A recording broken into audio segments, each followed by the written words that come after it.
Making a big purchase can change your life, but not in a good way. Most people don't realize, but the financial choices they make today can completely ruin their financial future. Instead, the better choice would be to invest. Now, the reasons to invest instead of making a big purchase would be to reach financial freedom and build wealth. Now, a lot of people usually go into debt trying to buy cars, clothes, they even buy like houses and stuff like that. Now, it's okay if you have the money to and you have financial security, but when you're at the point where you're grinding, you kind of want to take a step back and look at your situation and realize, if I buy this, is this going to get me to my goal or where I want to be in life? And most people don't really think about that when they make this big purchase. They just see what they get in the moment, right? They usually sacrifice long-term gains just for the short-term happiness. Now, another reason you would want to invest is because the investment can pay for your big purchases later on. There are people that even have a model that if they want to buy something, their investments first have to cover it. So you should start thinking the same way if you guys want to make a big purchase or even buy that new car or take the vacation that you always wanted. Now, for example, let's just say that you make $40,000 in a year. And if you just have $1 million investment, right? I know $1 million sounds crazy, but it actually is achievable if you guys wait for the long term or somehow increase your income right away. But let's just say you get to the $1 million point, right? The S&P 500 brings around like 8 to 12%, right?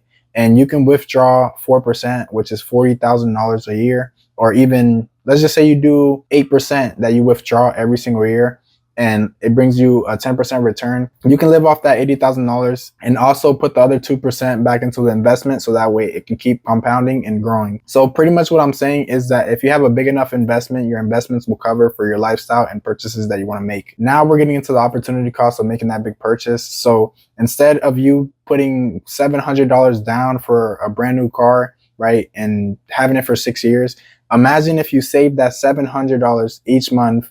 I don't know what it is. I'll probably put it up on the screen. If I don't, then pretty much listen to what I'm saying. But if you take that $700, right, every single month for 6 years, and let's just say you don't even invest it. Let's just say you save it and you put it in a savings account, right, and you wait 6 years at a 3% interest. I'm gonna probably pop the number right here. This is how much it would be in your bank account if you just left it and didn't touch it at all. Now you got to compare that to your $700 car payment that you're going to be paying every single month for 6 years, right?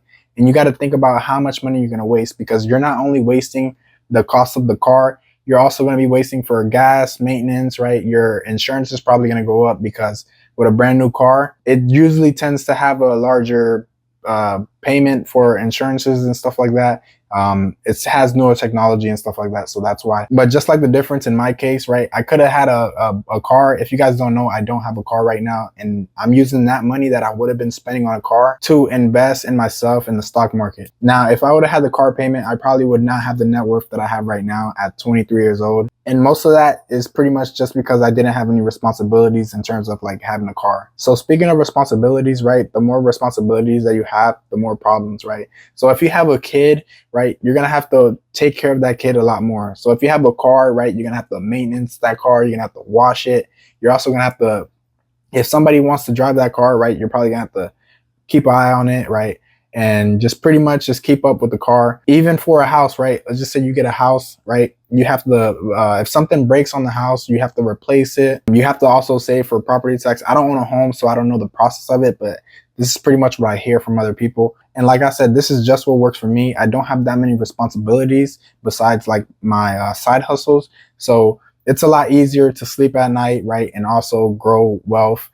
And also at this point, I can probably buy whatever I want just because I made the investments instead of buying all these cars, houses, and stuff like that. You can also build good habits just by investing instead of making that big purchase, because if you make the big purchase, right, you're going to want to make the next big purchase. Then you're going to want to make the next. It's going to keep like, it's like once you reach a certain level, you always want more. So your big purchase, then it's going to wear off after like a year or two or maybe 6 months. And then you're always going to want the next thing. So building good habits like investing right now would just open your eyes to the possibilities, right? If you see that your investments are currently generating, let's just say $300 a month, you're probably like, oh, I should continue this, right? And it also gives you like a mental positive energy because you know you're doing the right things, right? I'm not saying that spending is bad. I'm just saying that if you spend and you don't have the investments to back it up, right? Or you don't have the same amount in investments, then you should probably not be making that investment. Now, one thing I noticed that when we make that big purchase, we usually tend to like really be happy right now, but later on we kind of regret it, right? I have a lot of friends and family that they make a big purchase and then later on they're like, I don't have the money for this and that. I probably should have never got myself into this situation, which is like normal, right? And that's kind of the mindset that I want you guys to escape from, right? And that's also the mindset that I didn't want to get stuck in. Now, think about when you first got a brand new phone, right? Or your PlayStation, or it can be whatever, something new. After like a year or so, you're probably not as excited about it, right? So it's just like I said from the beginning, it's momentarily happiness, and it's not going to benefit you in the long run, especially if your goal is to reach financial freedom. So if you're watching my channel, that's probably what you are chasing towards. And speaking of that, if you guys are liking this video so far, please drop a like, because it will show me that you guys are interested in like videos like this in the future. Now, getting back on point to the last thing is your future leverage, right?